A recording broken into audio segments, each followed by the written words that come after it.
जय माता दी दोस्तों, आज हम आपके लिए लेकर आए हैं महिषासुर और माँ दुर्गा की दिव्य कथा। यह वही कथा है जब माँ भगवती ने दुष्ट असुर महिषासुर का संहार करके धर्म की स्थापना की थी। चलिए शुरू करते हैं। बहुत समय पहले एक असुर हुआ करता था, महिषासुर। उसके पिता का नाम था रंभ, जो असुरों का राजा था। कहा जाता है कि रंभ एक बार जल में रहने वाली महिषी से प्रेम कर बैठा और इन्हीं के योग से महिषासुर का जन्म हुआ। इस कारण महिषासुर के पास एक अद्भुत शक्ति थी। जब चाहे वह भैंसे का रूप ले सकता था और जब चाहे दानव का। महिषासुर भगवान ब्रह्मा का बड़ा भक्त था। उसने कठोर तपस्या कर ब्रह्मा जी को प्रसन्न किया। ब्रह्मा जी ने उसे वरदान दिया कि कोई भी देवता या दानव उसे पराजित नहीं कर सकेगा। वरदान पाकर महिषासुर का अहंकार बढ़ गया। वह देवताओं को सताने लगा। उसने अचानक स्वर्ग पर आक्रमण कर दिया, इंद्र को परास्त किया और स्वर्ग पर अधिकार कर लिया। सभी देवताओं को वहां से भगा दिया। सभी देवता परेशान होकर ब्रह्मा, विष्णु और महेश के पास पहुँचे। तभी ब्रह्मा, विष्णु और महेश के मुख से प्रचंड क्रोध और तेज निकला। सिर्फ वही नहीं, सभी देवताओं के शरीर से भी एक तेज प्रकट हुआ। सारा तेज मिलकर एक विशाल अग्निपुंज में बदल गया। वह तेज इतना प्रबल था मानो कोई पर्वत हो, जिसकी ज्वालाएं दशों दिशाओं में फैल रही हों। उसी तेज से एक दिव्य देवी प्रकट हुई, माँ दुर्गा। और महिषासुर का अंत करने के लिए इसी स्वरूप की उत्पत्ति हुई।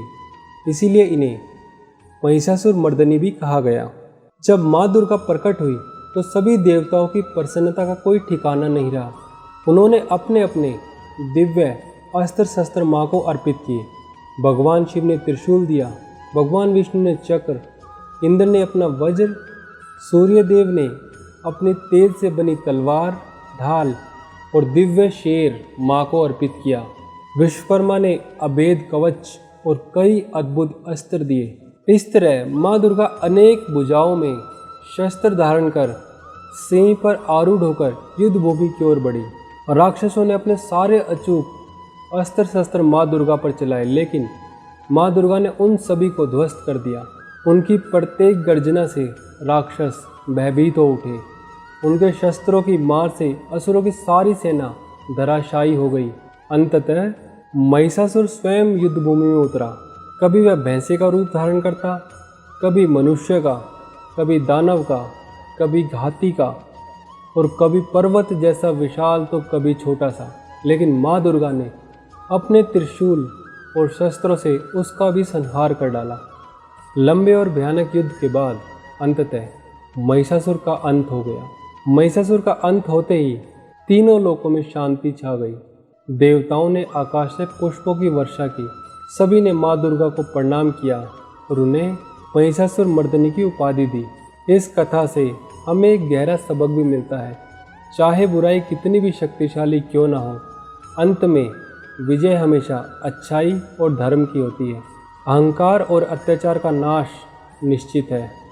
जब जब अधर्म बढ़ता है, तब तब दिव्य शक्ति किसी न किसी रूप में प्रकट होकर संसार को संतुलित करती है। इसलिए हमें हमेशा धर्म, सत्य और करुणा के मार्ग पर चलना चाहिए और माँ दुर्गा से प्रार्थना करनी चाहिए कि वो हमारे भीतर की बुराई, अहंकार, क्रोध और लोभ का नाश करे। जय माता दी।